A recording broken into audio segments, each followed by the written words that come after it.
আসসালামু আলাইকুম সবাইকে, আশা করি সবাই ভালো আছেন।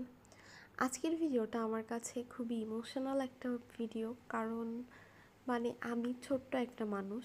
আমি নাকি আবার টাকা জমায়ে আম্মুকে স্বর্ণের কিছুও গিফট করতেছি।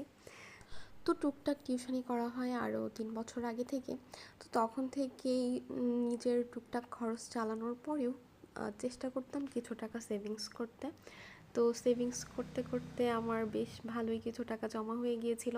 আর আমার কাছে না অনেক দিন টাকা পয়সা থাকলে আমার কেমন হাতের ভেতর চুলকায়, ওইটা খরচ না করা পর্যন্ত আর ভাল লাগে না। তো আম্মুকে বলতেছিলাম যে তুমি কিছু একটা কিনো, না হলে কিন্তু আমার টাকা নষ্ট হয়ে যাবে, কী দিয়ে কী করে ফেলবো তার ঠিক নাই।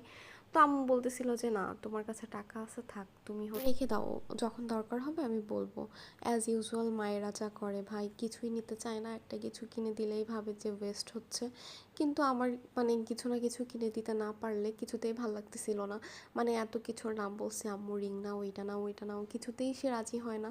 তো তারপরে বললাম যে হচ্ছে একটা কানের দুল কিনো, অনেক দিন ধরে তো একটা কানের দুলই পরতেছো, তো চলো আরেকটা বানাই দিই। তো অবশেষে অনেক চেষ্টার পর